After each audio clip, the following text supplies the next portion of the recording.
All right. Yeah, let's record this one. Great. Good afternoon, everyone. Thank you all for your time and attending today. We're really, excited to talk about some of the content that we have prepared for you all, and really just look forward to sharing more about how ServiceNow, is able to help publicly traded organizations meet the incident disclosure mandates recently set forth by the SEC. But before we dive into the nuts and bolts of the presentation today, we just wanted to quickly take some time to introduce ourselves. So my name is Alex Cotton, and I'm a Senior Technology Workflows Solutions Manager here at ServiceNow. I've been with ServiceNow for 18 months, give or take.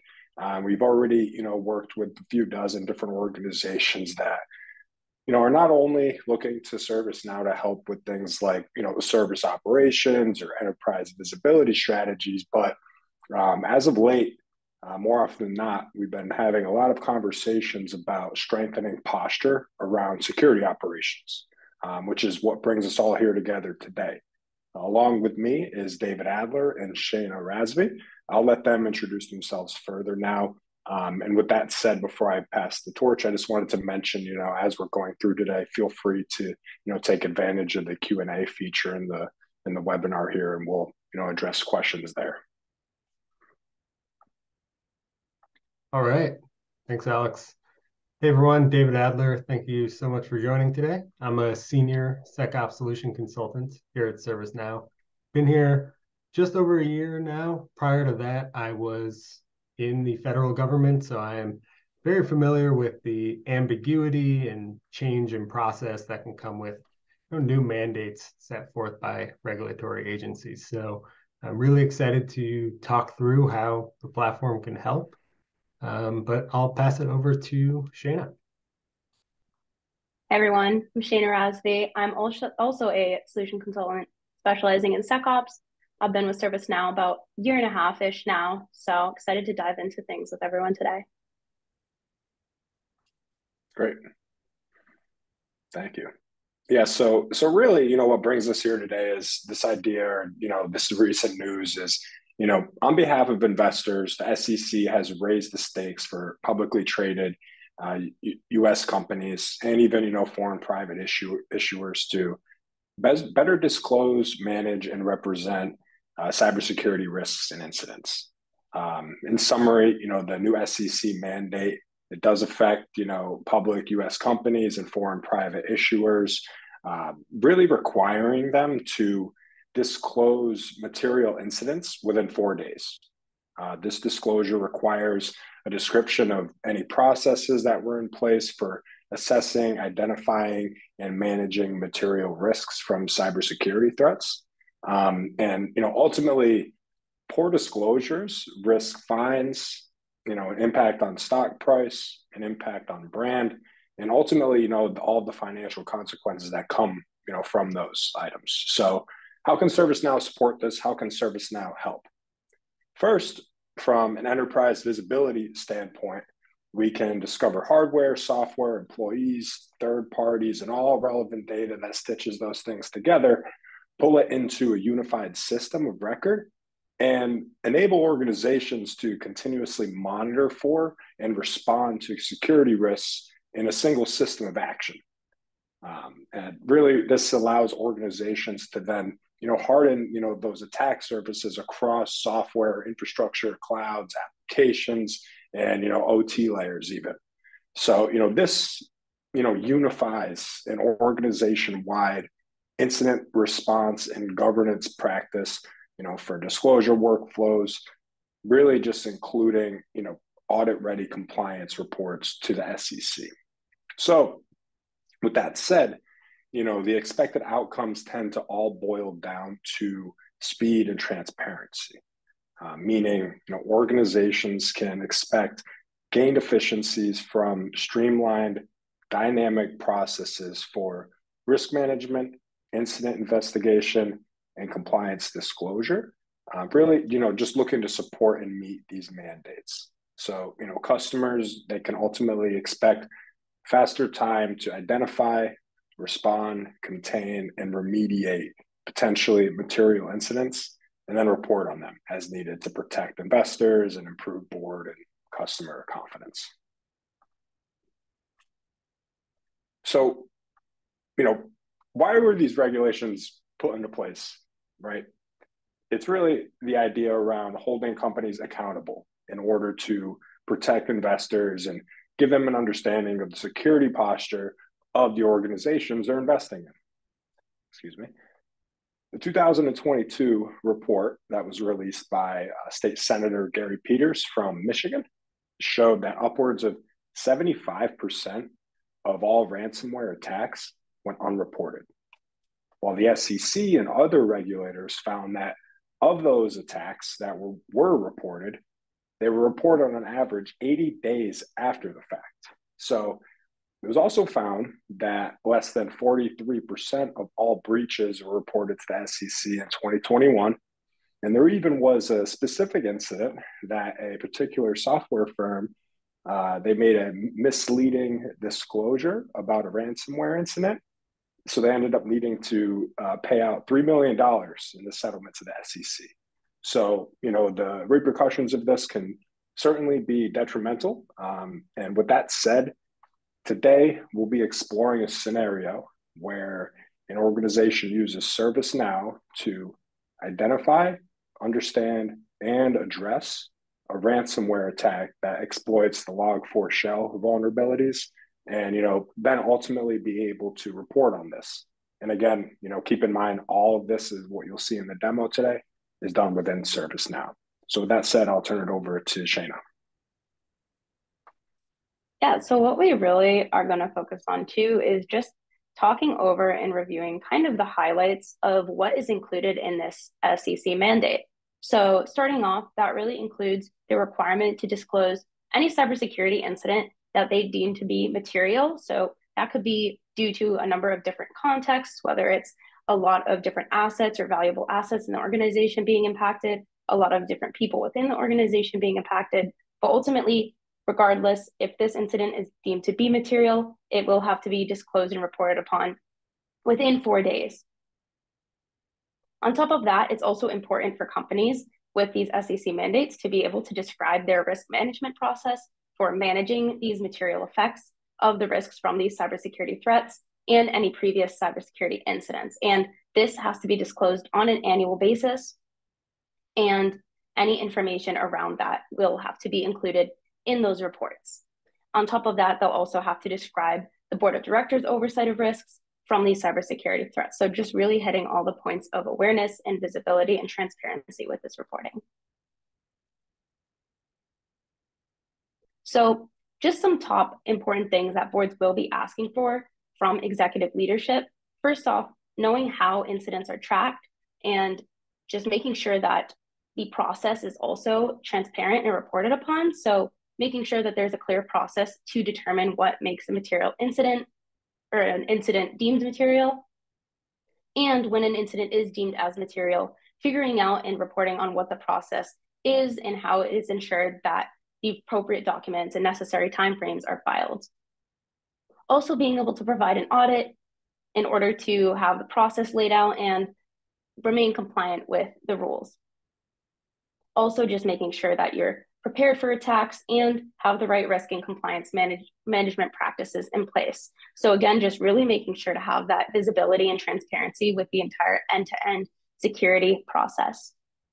And then on top of that, keeping up to date when it comes to security and risk, which is constantly changing. And then of course, having the process in place to ensure that the compliance team is engaged when a breach does occur. So making sure that the right people have access and visibility.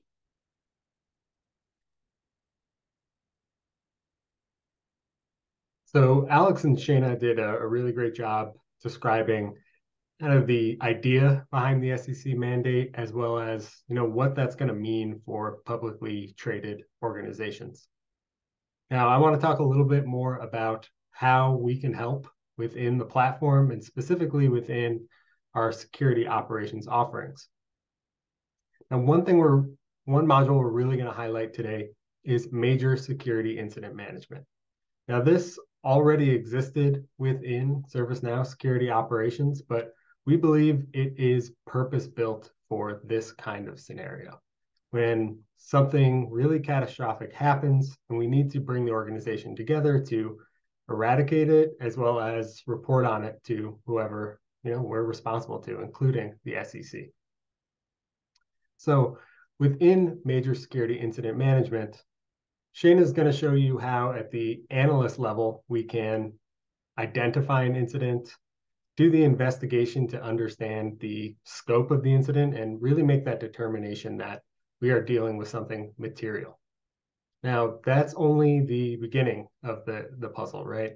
Now that we know that this incident is material, we need to really rally the organization to respond to it and report on it. And that's where MSIM comes in. So the analyst can elevate a material incident.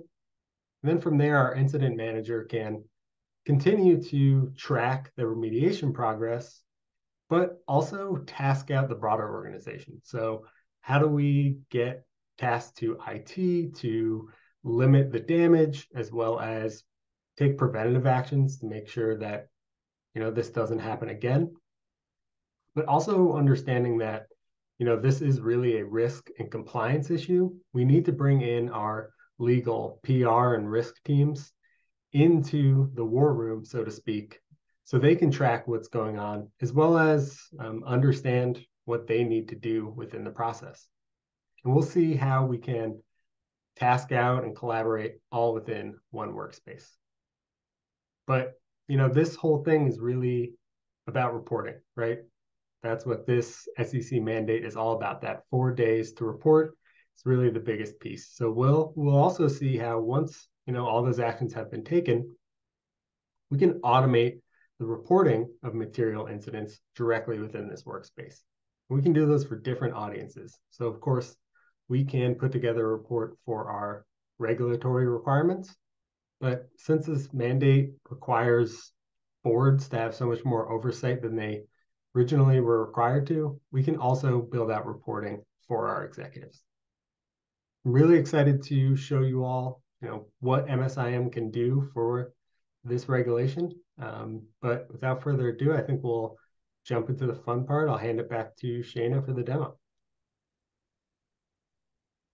Yeah, thanks, David. And really where I want to start our demo off is just by looking at the security incident workspace before a security incident has been escalated to that major security incident management workspace that we talked about.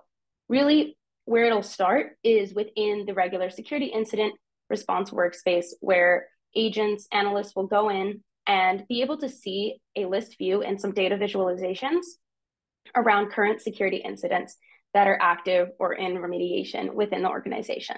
So here we're looking at the home overview, and from here we're able to see a couple of data visualizations right at the top.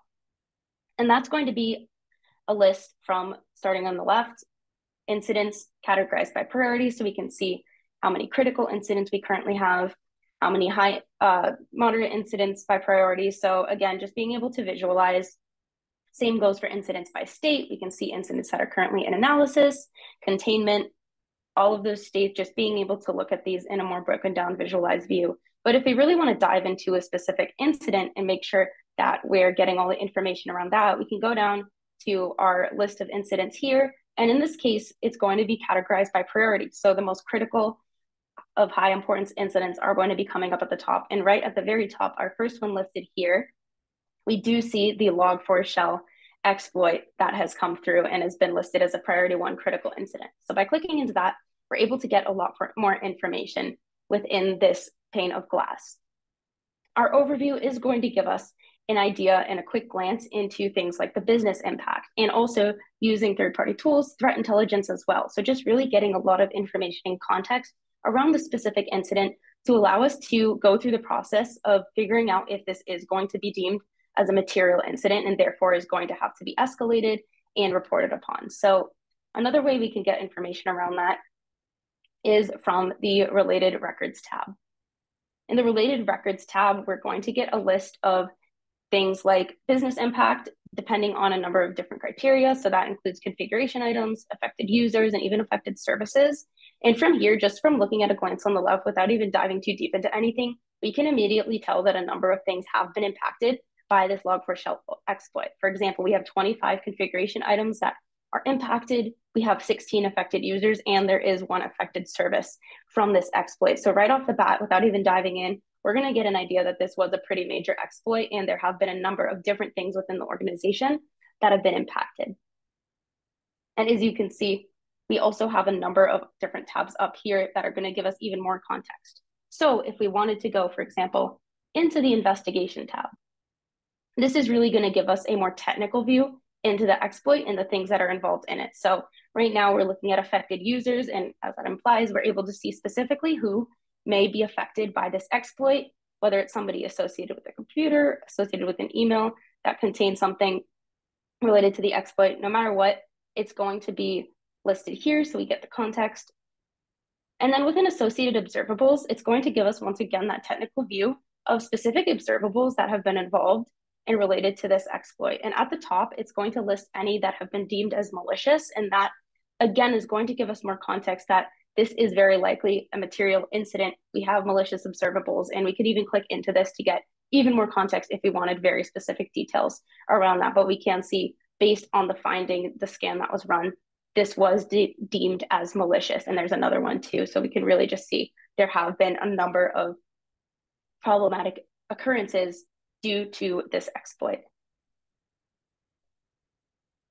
Now, jumping back to that details tab, this is also just going to be where we can get more context and more information, and also make any changes to this specific incident that we wanted to. But since we've looked into some of these details and some of this information, we're really going to get a good idea at this point that this is going to be something we're likely going to have to escalate into a major security incident.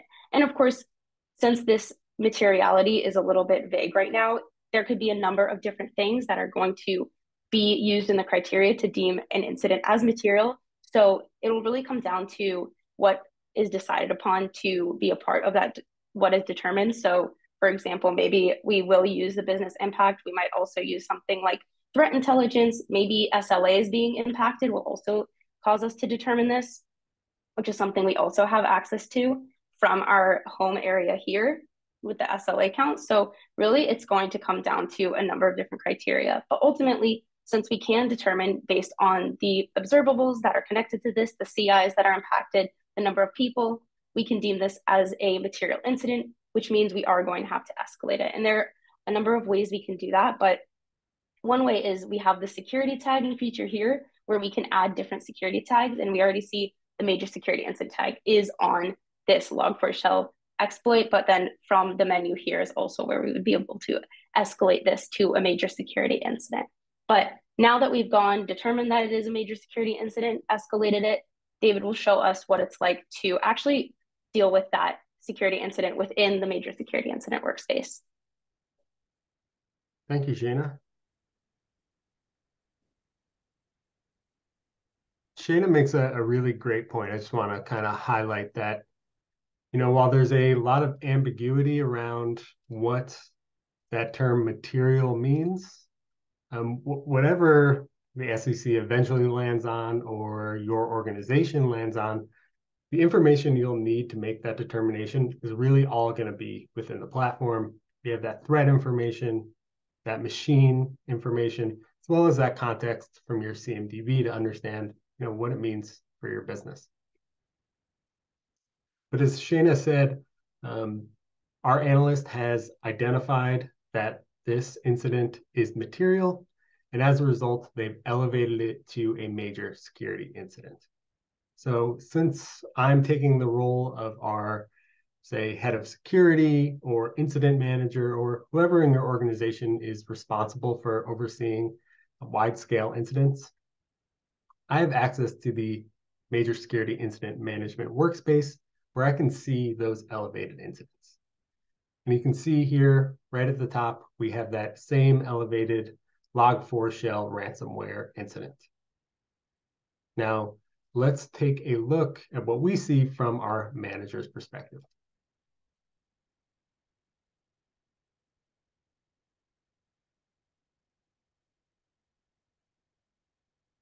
So here we are within the Overview tab for this major security incident management.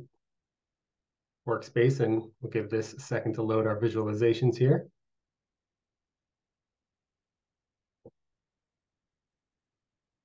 So since our analyst has elevated this incident, I can quickly see that high-level information I need to understand the scope of what's happening with this incident. So just like my analyst could, I could see the number of affected assets, users, locations. I can see the duration of this incident. So we're at 6 days here. This is going to be helpful information, especially when we now have this new 4-day timeline to report on incidents. Coming down to the middle here, we can also get a sense of who is part of this response effort, even outside of our traditional security incident response teams. We also have people brought in from legal, public relations, and our IT or vulnerability teams to help respond broadly as an organization. And these have all been pulled in automatically once this incident has been deemed material. We can also track how they're doing in their tasks over time. Coming over to the Details tab, if I, as the incident manager, want to understand what my team has done or get a little more information on exactly what's happening with this incident, I can come here to the Details tab. I have the MSI record, which shows me when it was first detected, when our estimated resolution date is, category, and risk information. I can also see who on the team has been assigned. And right from here, I can add or remove people very quickly. On the right here, the same similar activity stream that our analyst had, where we can see all the actions that are taken either by the platform itself or by the different team members for this incident response process. Now, if I'm a very technical incident manager and I want to see exactly what happened the initial detection, I can do that here. We'll just give that a second to load. And I can see that initial SIR record that Shayna was seeing in the analyst workspace. So I don't need to go down the hall or send a Teams message to ask my analyst exactly what they initially saw. I can see that initial record, and I can also see the activity stream to understand what actions my organization has already taken.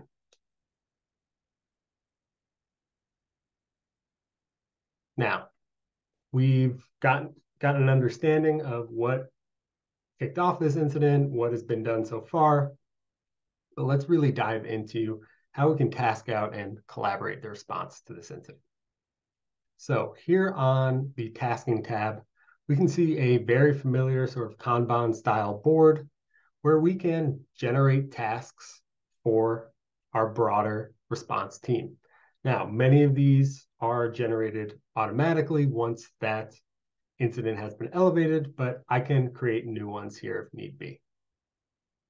You'll notice here a lot of these are traditional security response tasks, rescanning endpoints, searching for phishing emails, but I can also task out to the broader organization. So I can tell my IT team to search for any unpatched Log4 Shell vulnerabilities through ServiceNow Vulnerability Response, so we can make sure that this incident stays contained and we're not susceptible to it again in the future. I can also task out tasks to my PR or legal teams to draft statements or verify our disclosure requirements. So we know we have to disclose to the SEC in 4 days, but potentially there are other disclosure requirements we have to report on, say, HIPAA or PCI, if that type of data was affected by this incident.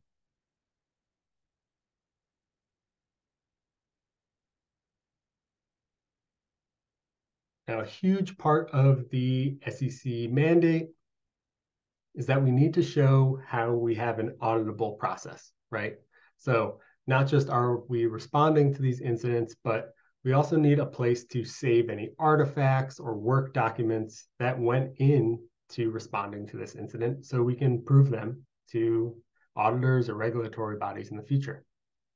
That's really what we're doing here on the collaboration tab. So through integrations with SharePoint and Microsoft Teams, we can quickly create file repositories that are secure and segmented to just the individuals working on this incident, where we can save any artifacts from our investigation. And with an integration with Microsoft Teams, we can even create Teams channels directly from here, which are private and, again, just for the people involved in this incident. On the side, we can even see that Teams activity as it happens.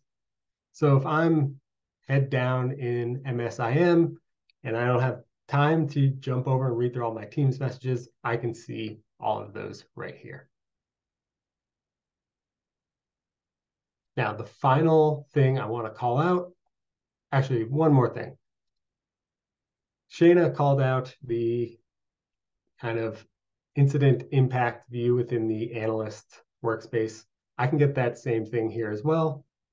So again, me as the incident manager, I don't need to tap my analyst on the shoulder and ask them to give me a report of affected assets. I can view all of that information here. And it's probably not just me that needs this information, right? When we have to report this to the SEC, they're going to want to know the breadth of what happened. And I can quickly, because I have all of my asset information in my CMDB coupled with my security information, understand exactly what was affected, and I can deliver that information to whoever wants to see it. Finally, last piece, and what this is really all about here is that reporting requirement. So it's really great that we've been able to identify the incident, contain it, gather all the necessary folks in our organization, across the organization to incident, but ultimately we're going to need to report on it. So we can do that right here from MSIM. As you'll see here, we have 2 reports that we've already started to draft, and we can quickly create new ones here. So what you're seeing here are templates that we've already created based on audience. We have a technical and executive status report. You can think of the executive status report as something we can deliver to our board as part of the oversight requirements they now have with this mandate. But we could even build out a report that contains all the information that's necessary for this SEC requirement. And if we take a look at one here, while that generates, we can see here on the left, we can quickly edit all the parts of the report that we need. So we can pick exactly which graphs and visualizations we want to include, what sort of textual context we want to provide, as well as if we want to share activity information, and further lists about information from this incident. And that automatically generates a report which contains all the necessary information or information we want to provide. So here's timestamps and that same asset information that shows the broader impact of this incident. We can even see observable information. So if we want to help out the broader community and share out threat information, we can do that right here as well. So we've seen how the analyst can initially identify an incident, make that determination of materiality, elevate it to a major or material security incident.